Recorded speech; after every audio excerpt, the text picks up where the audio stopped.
Hello everyone, जय हिंद। चलिए हम आज का आर्टिकल करें। आज के आर्टिकल में हमारे पास पॉपअप एरियाज कौन से हैं, यानी कि कौन सी चीज़ें ऐसी हैं जो हमें आज के आर्टिकल में पढ़ने को मिलेंगी, और अगर हम स्टडी करना चाहें तो क्या क्या एरियाज हैं हमारे पास जो इस आर्टिकल में हमें चेस करना है। तो नक्सल वर्ड भारतीयों के लिए कुछ नया नहीं होगा। अक्सर हम जो नक्सल्स हैं और जो पैरामिलिट्री फोर्सेस हैं, इनकी आपस में मुठभेड़ की हम अक्सर कुछ दुखद भरी घटनाएं हम न्यूज़पेपर वगैरह में सुनते रहते हैं, पढ़ते रहते हैं। कहाँ से शुरू हुआ तो थोड़ा सा मैं आपको ब्रीफ में बता दूं कि एक वेस्ट बंगाल का एक छोटा सा गांव है नक्सलबाड़ी, बिहार और वेस्ट बंगाल की तरफ ही पड़ता है, बॉर्डर एरिया पे। वहीं पर जो जो लैंड ओनर थे यानी जमींदार और जो लैंड पे काम करते थे, उनके आपस के जो कॉन्फ्लिक्ट थे वहीं से, या आप कह सकते हैं एक जो किसी के प्रति जो एक हम हेट्रेड होती है या थोड़ा सा रिसेंटमेंट होता है, उसी से उत्पन्न हुआ ये पूरा का पूरा एक क्रांतिकारी मूवमेंट। चारू मजुमदार, जिन्होंने एक हिस्टोरिक 8 डॉक्यूमेंट ये उन्होंने एक लिखा, जिसको बाद में उन्होंने बहुत ही ज़्यादा इसका प्रचार प्रसार भी किया। चारू मजुमदार, कनू सन्याल एंड जंगल संथाल, ये 3 पिलर रहे इसके, जिन्होंने नक्सल मूवमेंट को शुरू किया। अब नक्सल मूवमेंट जब अपने पीक पे रहा, इंसर्जेंसी ग्रुप है। इंसर्जेंसी का मतलब होता है जब अपने ही देश के सरकार के खिलाफ जब कोई भी ग्रुप जो है वो एक अगेंस्ट काम करता है तो उसे हम इंसर्जेंट कहते हैं, और insurgency that noun is called. और जब ये अपने पीक पे था तो फिर धीरे धीरे ये इन्फ्लुएंस हुआ माओ विचारधारा से। माओ विचारधारा ये क्या है, तो माओ जेडोंग जो कि चाइना में जो है वो मार्क्सिज्म या लेनिनिज्म वाली जो कम्युनिज्म वाली विचारधारा थी लेकर आए। ये इसी उससे इन्फ्लुएंस हुआ हमारा नक्सल मूवमेंट, और इसीलिए नक्सलिज्म और माओइज्म दो there are differences but there are same ideologies. तो आप इसके बारे में पढ़ सकते हैं।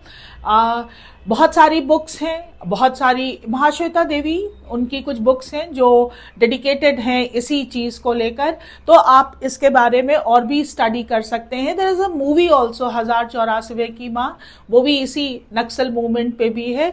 तो नक्सल मूवमेंट क्योंकि देश की सुरक्षा, एक आंतरिक सुरक्षा को लेकर ये मुद्दा है, तो आप इसके बारे में और ज़रूर पढ़िएगा।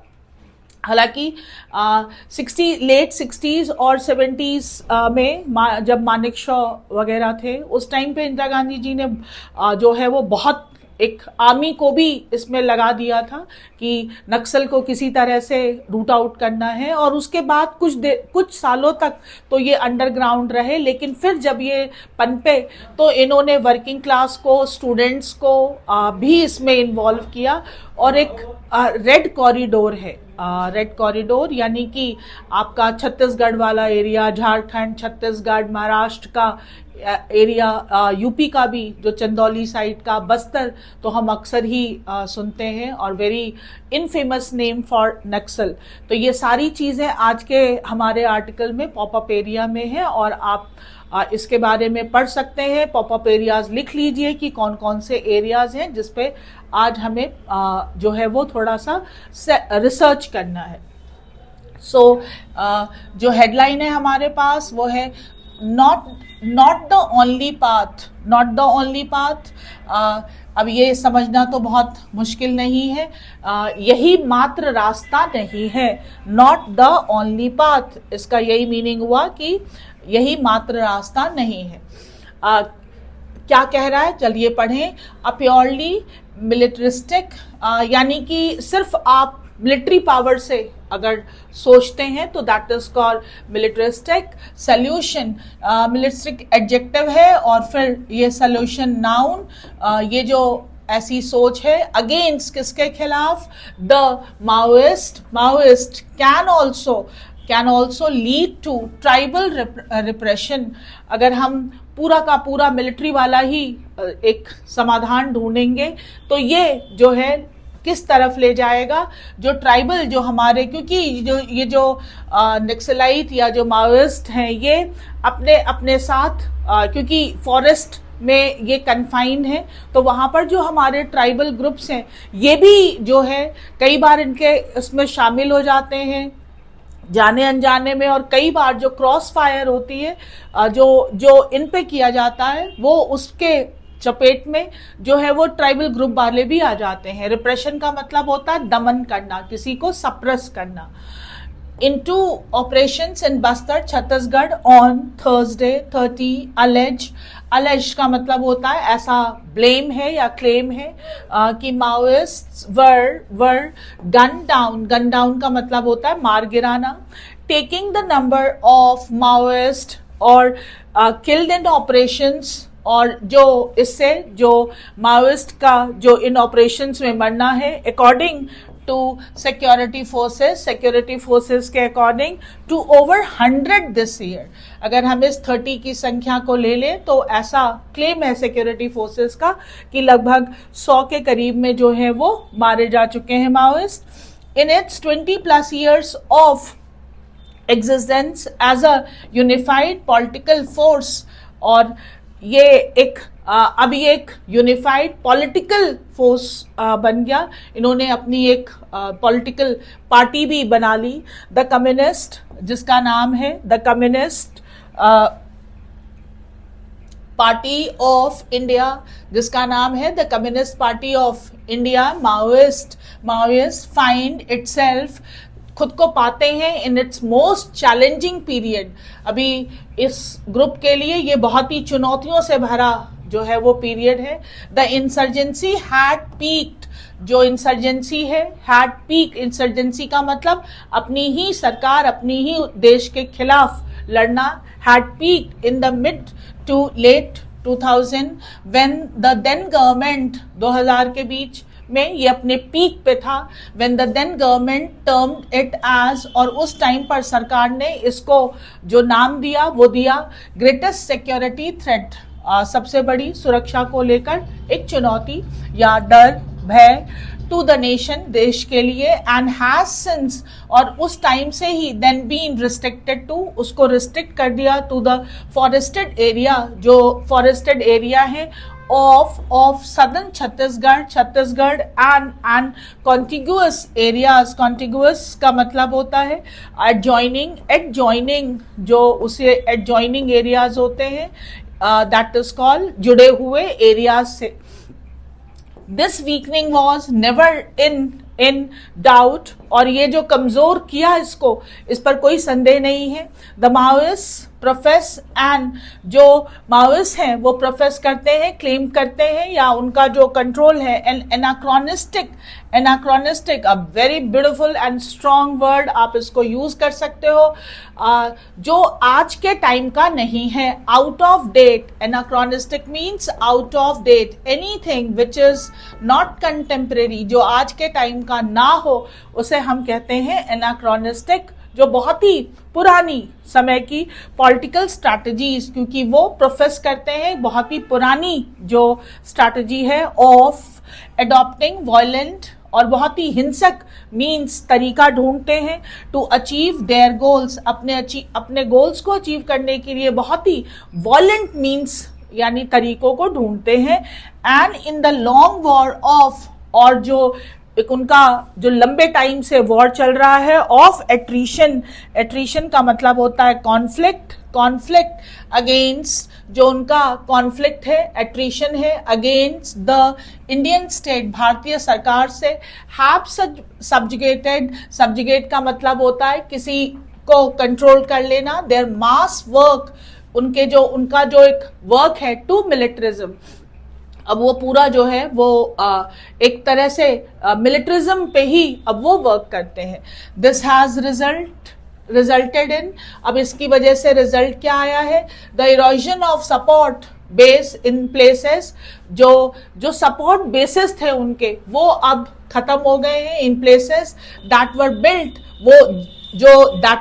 जो बनाए गए थे, वेयर एंड व्हेन, जहां और जब, द एजेंसीज ऑफ, जो एजेंसीज थी ऑफ द इंडियन स्टेट, भारतीय सरकार की जो एजेंसियां थी वर वीक। कहाँ बनाते थे ये अपना गढ़, तो ये अपना गढ़ बनाते थे जहां पे हमारी भारतीय सरकार की जो एजेंसियां हैं वो वीक थी। विद सक्सेसिव जब सक्सेसिव सेंट्रल गवर्नमेंट बाद में जो गवर्नमेंट्स आई सीकिंग टू एड्रेस, जो चाहती थी इस चीज को हैंडल करना, किस चीज को, the development of lacuna. Lacuna का मतलब होता है gap, gap, this is a plural word and singular is लैकूना।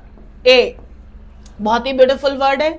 अभी एक वर्ड आया anachronistic. If you want to be a good public speaker और गुड कम्युनिकेटर तो आप कुछ अच्छे वर्ड्स यूज करिए। अभी दो बहुत ही अच्छे वर्ड आए हैं, anachronistic and this word again lacuna in governance in such tribal areas. तो जो फिर उसके बाद जो 2000 के बाद जो सरकार आई जिसने वहां पर इस चीज को एड्रेस करना चाहा कि जो ट्राइबल एरियाज हैं हमारे, वहां पे जो कमी रह जा रही है, लैकूना मीन्स कमी in such tribal areas and adopting a take no prisoner. Take no prisoner का मतलब हुआ है बहुत ही अग्रेसिव स्ट्रैटेजी लेना, अप्रोच टू, उन्होंने अप्रोच किया to tackle the Maoist guerrilla warfare, जो छुप कर वॉर करने की जो टेक्निक होती है, that is guerrilla warfare. their threat has been significantly whittled down, और फिर जो उनका जो थ्रेट था उसको काफी हद तक कम कर दिया in the anti insurgency strategy. However, हालांकि जो ये इस इंसर्जेंसी के खिलाफ जो हमारी स्ट्रैटेजी रही, द पुलिस एंड पैरामिलिट्री, जो पुलिस और जो पैरामिलिट्री फोर्सेस हैं हमारी, military agencies have made errors, उन्होंने भी गलतियां की। The Salwa Judum campaigning is one example, ये इसका उदाहरण है, पढ़िएगा, आपके लिए पॉपअप एरिया है। And it is still not clear, और ये क्लियर नहीं है whether the anti Maoist operation, कि इन माओइस्ट के खिलाफ जो ऑपरेशन चलाए गए that have led to claims of many casualties, जिसमें कई मृत्यु हुई, casualties among the insurgent include tribals. क्या उसमें ट्राइबल्स भी थे? caught in the crossfire, यानी जो हमारी पुलिस और मिलिट्री फोर्सेस ने जो माओइस्ट के खिलाफ जो ऑपरेशन किए या जो फायरिंग हुई, उसमें क्या ट्राइबल्स वाले भी थे, इंक्लूडेड थे। If the Indian state, the union and state government believes, अगर ये बिलीव करती है that the Maoist threat can be extinguished. Extinguish का मतलब बुझाना या खत्म करना होता है। एक्सटिंग्विश यूजिंग, अगर वो ऐसा मानते हैं कि वो उसको खत्म कर सकते हैं, अ प्योरली मिलिट्रिस्टिक अप्रोच, सिर्फ अपनी ताकत पुलिस पैरामिलिट्री मिलिट्री को लगाकर, then this is not borne out. तो ये कंफर्म नहीं है। Borne out means confirm from experiences elsewhere, जो अनुभव है और कहीं से भी अगर हम देखें अगेंस्ट सिमिलर इंसर्जेंसी, अगर हम विश्व के और कोनों से भी अगर हम इंसर्जेंसी के बारे में देखें तो सिर्फ ताकत से हम इसे खत्म नहीं कर पाएंगे, मिलिट्री से हम इसे खत्म नहीं कर पाएंगे, ऐसा कह रहा है। आइडियोलॉजी सच एज, जो विचारधाराएं हैं such as Maoism, even if anachronistic, भले ही ये बहुत ही आउट ऑफ डेटेड हो एंड मिसप्लेस और बहुत गलत जगह पर यूज किए जा रहे हो in the current socio political, जो अभी का जो हमारा सामाजिक राजनीतिक सिनारियो परिदृश्य, tend to take deeper roots. तो ये इसमें प्रवृत्ति है कि ये बहुत और गहरे जड़ पकड़ लेगा जब रिप्रेशन, अगर हम दमन करेंगे, रिप्रेशन पीक, अगर वो और पीक पे जाएगा, and a purely militaristic solution, और अगर हम पूरा एक मिलिट्री वाला सोल्यूशन ढूंढेंगे, देन दैट इनविसेज जो इमेजिन करता है अ वायलेंट एंड, एक बहुत ही हिंसक समाप्ति टू द इंसर्जेंसी। इस इंसर्जेंसी को हैज द पॉसिबिलिटी ऑफ, तो इसमें संभावना है ऑफ कॉजिंग, कि इससे उत्पन्न हो सकता है डिसइंचेंटमेंट, यानी कि डिसअपॉइंटमेंट अमंग ट्राइबल्स। तो अगर हम प्योर मिलिट्री वाला मिलिट्रिस्टिक अप्रोच लेंगे तो इससे जो बहुत ही ज़्यादा जो एक डिसअपॉइंट होंगे वो होंगे हमारे tribal groups. A better solution would be to involve civil society. एक ज़्यादा बेहतर तरीका है कि हम सिविल सोसाइटी को, आम जनता को इसमें शामिल करें in working out a truce. पहले भी एक पैसेज में आ चुका है, युद्ध विराम, एक ट्रूस, युद्ध में शांति लाना, एंड सेंडिंग अ क्लियर, और हम एक भेजें a clear message for the Maoist के लिए टू गिव अप, कि वो छोड़ दें देयर वायलेंट, अपना जो बहुत ही हिंसक पाथ, रास्ता, विद इंसेंटिव्स, हम उनको उनका जो एक बहुत ही हिंसक रास्ता है वो उनको छोड़ने के लिए बोले, और साथ में कुछ उनको इंसेंटिव दे फॉर रिहैबिलिटेशन, पुनर्स्थापना के लिए। क्योंकि अगर वो एक बार एक माओइस्ट ग्रुप में अब शामिल हो गए हैं तो फिर मेन समाज में आना उनके लिए काफ़ी टफ होता है। तो हम रिहैबिलिटेशन का, उनको एक पुनर्स्थापना का हम उनको एक इंसेंटिव दें। The Maoists have shown little inclination, little, जब भी हम little का यूज करते हैं तो हमेशा याद रखना है कि little without any article is a negative word, ये नेगेटिव वर्ड है। और अगर हम अ लिटिल कर देंगे, अ लिटिल, तब इसका मतलब पॉजिटिव होगा। तो उन यहाँ पर जो लिटिल है इसका मतलब ये नहीं है कि उनका थोड़ा इंटरेस्ट है, उनका इंटरेस्ट नहीं है इन डूइंग सो, ऐसा करने में। बीइंग, क्या करने में, कि बीइंग स्टबर्न, वो बहुत ही जिद्दी है, स्टबर्न है इन अपहोल्डिंग, कि उन्होंने थामे हुए हैं, अपहोल्ड करना, रोके रखना या उसी चीज को माने रखना। देयर फ्लॉड अंडरस्टैंडिंग, फ्लॉड का मतलब होता है गलत, अंडरस्टैंडिंग जो उन्होंने एक अपने मन में जो एक गलत जो है वो एक जिसे कहेंगे अंडरस्टैंडिंग रखी हुई है ऑफ द इंडियन स्टेट, भारतीय सरकार के बारे में, एंड द पीपल, और यहाँ के लोगों के बारे में। द लॉस ऑफ लाइफ, तो जो बहुत जो जाने जाती हैं, दैट इंक्लूड, जिसमें शामिल हैं ट्राइबल्स भी शामिल हैं। ईदर कोर्स का मतलब होता है बलपूर्वक into the violence due to repression, और ये भी फिर मजबूर हो जाते हैं कि क्यों हो जाते हैं, क्योंकि अगर ये ट्राइबल भी इसमें मारे जाते हैं तो फिर ये रिप्रेशन की वजह से ये भी मजबूर फील करते हैं इसमें शामिल हो जाना।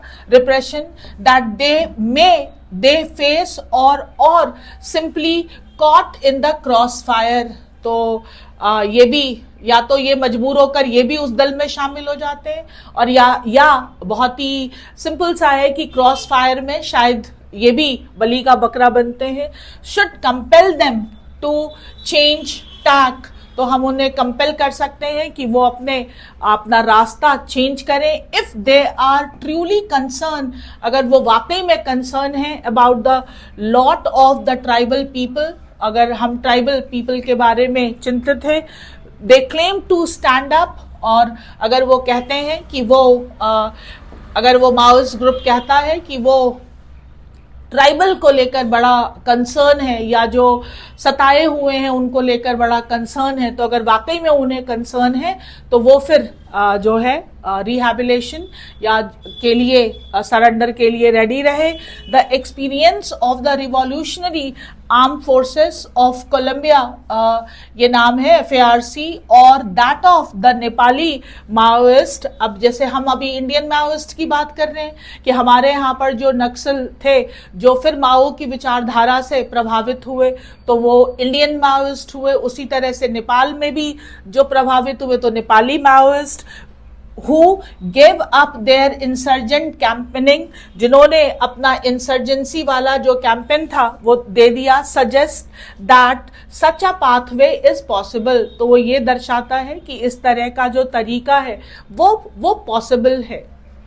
Now what is the gist of the passage? Gist is saying कि जैसा कि अभी 20 माओइस्ट को मारा गया है और पैरामिलिट्री फोर्सेस क्लेम कर रही हैं कि 100 के करीब में इस ईयर में पहुंच चुका है, तो ये जो फायरिंग की जाती है या जो ऑपरेशन चलाए जाते हैं उनमें अनफॉर्चुनेटली ट्राइबल्स भी इंक्लूड हो जाते हैं। तो ये जो माओइस्ट हैं, ये जो क्लेम करते हैं कि वो ट्राइबल्स के भले के लिए ये लड़ाई लड़ रहे हैं, तो एक रास्ता जो है वो मिलिट्रिस्टिक रास्ता नहीं है। गवर्नमेंट को भी कुछ और अप्रोचेस करने पड़ेंगे और माओइस्ट ग्रुप को भी जो है वो रिहैबिलिटेशन और सरेंडर के लिए आगे आना चाहिए, अगर वाकई में वो ट्राइबल्स का भला चाहते हैं तो। अदरवाइज इस दो मुठभेड़ में जो इनोसेंट ट्राइबल वाले हैं वो जो है वो मारे जाते हैं। हमारे पास वर्ड्स काफ़ी अच्छे अच्छे आए हैं और पॉपअप एरियाज बहुत सारे हैं। इफ़ यू आर इंटरेस्टेड तो आप ज़रूर पढ़िएगा। अब जो हमारे पास एज यूजुअल पहले हम थोड़े से वर्ड्स कर लें। तो जो हमारे पास वर्ड्स आए हैं बहुत ही अच्छे अच्छे वर्ड्स हैं। रिप्रेशन, जिसे हम हिंदी में दमन कहते हैं, the act of suppressing people by force, लोगों को बलपूर्वक कुचलना, दमन करना, that is called repression. Contiguous, that is transmissible or adjoining. Juxtapose, side by side, बहुत सारे वर्ड आप इसमें ऐड कर सकते हो। जुक्स्टापोज, साइड बाय साइड, adjoining, ये सारे होते हैं contiguous. And profess, to claim. Anachronistic, तो मैंने पहले ही बताया, belonging to a different time period, जो आज के समय का है, that is समकालीन, contemporary, जो आज के समय का नहीं है वो है anachronistic। कई बार हम बहुत सारे लोगों को जब गाली देते हैं, जैसे कहते हैं कि अरे वो गांधी जी गलत थे। सॉरी, गांधी जी गलत नहीं थे, गांधी जी अपने समय पर सही रहे होंगे। आज गांधी जी का समय नहीं है, समय बदल गया है। तो Gandhi's philosophy can be anachronistic, out of date. जैसे अगर हम प्रेमचंद, रविन्द्रनाथ टैगोर, इनकी अगर स्टोरीज पढ़ते हैं तो आज के कॉन्टेक्स्ट में वो मिसफिट हैं, क्योंकि अब वैसे कैरेक्टर नहीं रहे। तो उनकी कहानियां बहुत अच्छी हैं, बहुत सही हैं, बस एनाक्रोनिस्टिक हैं। तो anachronistic is out of date and opposite of contemporary, समकालीन। War of attrition, prolong conflict, लंबे टाइम से चलता हुआ जो एक कॉन्फ्लिक्ट है, that is called war of attrition. Subjugate, to bring something someone under control, किसी को कंट्रोल में करना। लेखुनाई, गैप और मिसलीडिंग, मिसिंग पार्ट, गैप रहता है। डिस्पैरिटी, इनइक्वालिटी, कमी। Bear out, that is to confirm something is right, कुछ confirm करना। एनविसेज, दैट इज इमेजिन और visualise. Disenchantment, that is a feeling of disappointment, सारे वर्ड्स कर लीजिएगा और फिर हम जरा देखें, हम कुछ क्वेश्चंस हैं इसी पे बेस्ड। और मैं फिर से कह दूं, अगर आप अभी कर रहे हैं तो वेल एंड गुड।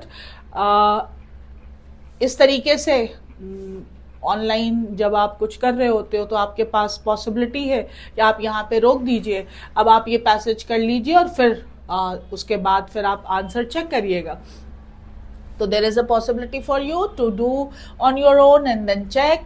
तो पहले हम जरा देखते हैं, हमारे पास क्वेश्चन है। पहला क्वेश्चन है कि according to the passage, why is a purely militaristic approach against Maoist problematic. अगर हम सिर्फ मिलिट्री वाला तरीका माओइस्ट के खिलाफ अपनाते हैं तो ये क्यों समस्या है, ऐसा पैसेज में क्या बताया गया है इस आर्टिकल में। तो it can lead to the weakening of insurgent forces. No, it's not like that. ये तो नहीं बताया। It may cause tribal repression and alienation. तो क्या ये ट्राइबल का रिप्रेशन करेगा और एलियनेशन उनको अलग कर देगा? It can be. It guarantees a permanent end to Maoist violence? No. And it enhances trust between the government and tribal areas? तो नहीं, बिल्कुल नहीं। तो answer is B, it may cause tribal repression. इससे अगर हम पूरा मिलिट्रिस्टिक अप्रोच अपनाते हैं तो हमारा जो ट्राइबल समुदाय है वो उसका दमन होगा और वो अपने आप को फिर मेन समाज से अलग कर लेगा। What is suggested, दूसरा क्वेश्चन है, what is suggested as a better or alternative to a purely militaristic approach. क्या बताया गया है? अगर आपने आर्टिकल ध्यान से पढ़ा होगा तो आपको समझ में आ गया होगा कि रिहैबिलिटेशन और ट्रूस की बात की गई है।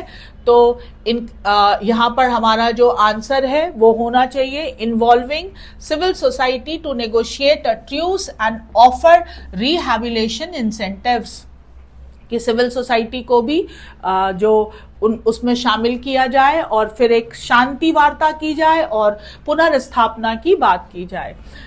अगला क्वेश्चन है, what does the passage suggest about the Maoist ideology? जो माओइस्ट की आइडियोलॉजी है उसके बारे में इस पैसेज में क्या कहना है? Progressive and modern, no.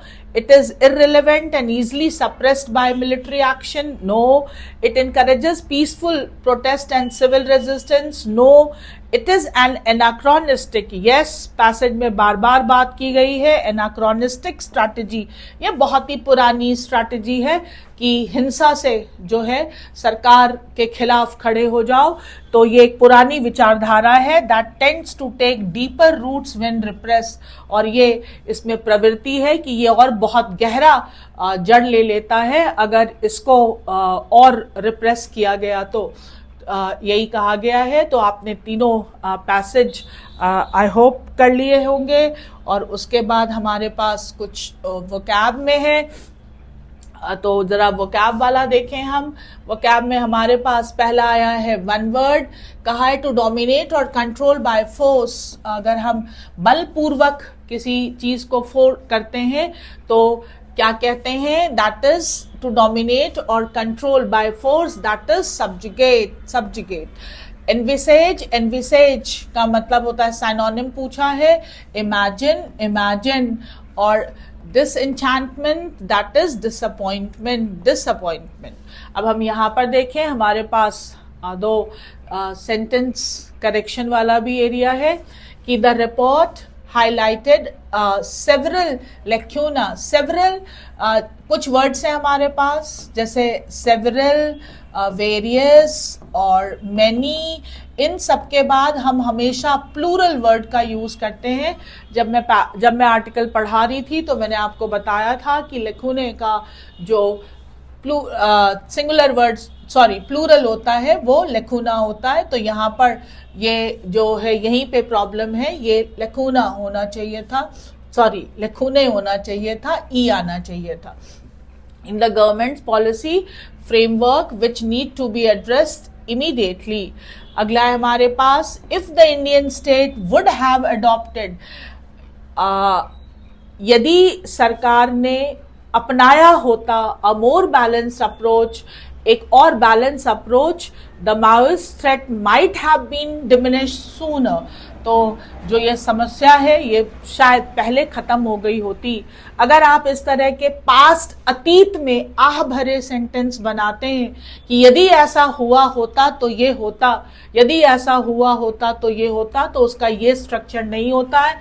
उसके स्ट्रक्चर में इफ के साथ जो है यहाँ पर हैड का यूज किया जाता है।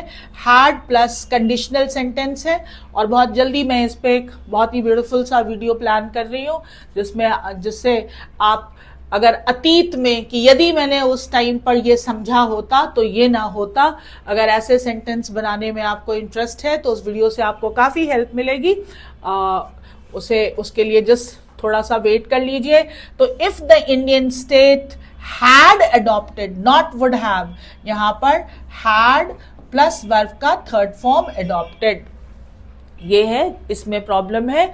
अब हमारे पास एक फिलर है, तो यहाँ पर पहले वर्ड देख लें, ब्रॉट अप, ब्रिंग अप, लाना, ग्रोथ पता ही है आपको, born out, cause by, and rehabilitation पुनर्स्थापना, एंड रिप्रेशन दमन, किसी को कुचलना, that is called Daman.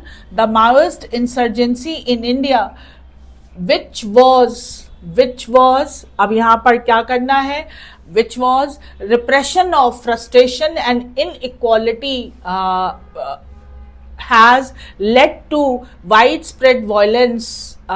The Maoist insurgency in India, which was brought up of, क्या करना चाहिए यहाँ पर, brought up of, growth of, born out of, और रिहैबिलिटेशन ऑफ और रिप्रेशन, बर्न आउट ऑफ, यहां पर आएगा बर्न आउट ऑफ किस चीज से उत्पन्न हुआ है, caused by born out of frustration and inequality। बताया कहां से शुरू हुआ, जमींदारों और जो जमीन पे काम करने वाले जो श्रमिक थे उनके बंधुआ मजदूर, that Bihar and Bengal area that was earlier, वो वहां पर बंधुआ मजदूर का सिस्टम रहा है, उसी की वजह से ये हुआ। Has led to widespread violence, a purely militaristic approach often result in, और उससे क्या होता है, रिजल्ट इन रिप्रेशन ऑफ, अब यहां पर आएगा रिप्रेशन ऑफ, जिसकी वजह से अक्सर दमन होता है of tribal communities, making the situation worse, जिसकी वजह से सिचुएशन और खराब हो रही है।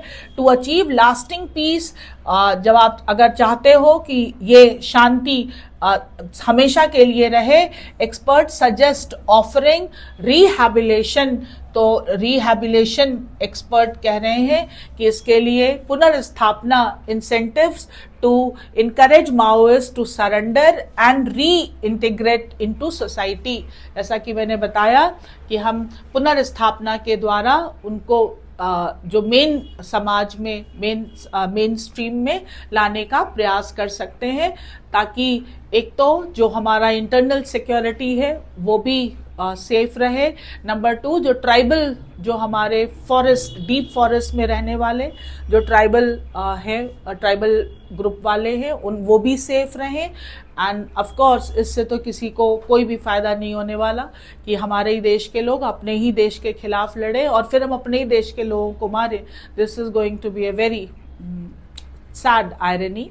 तो पूरा आर्टिकल पढ़ लीजिएगा और फिर मिलेंगे हम अगले उसमें। But my suggestion before going is that please work on popup areas, these are very interesting studies and this is about our own country. तो इसके बारे में हमें पढ़ना बहुत ज़रूरी है, चाहे आप CDSE, APF, UPSC कोई भी एग्ज़ाम दे रहे हो, these are the very current topics. तो इसके बारे में थोड़ी स्टडी कर लेंगे, फिर मिलेंगे अगले आर्टिकल में नेक्स्ट डे। थैंक यू, जय हिंद।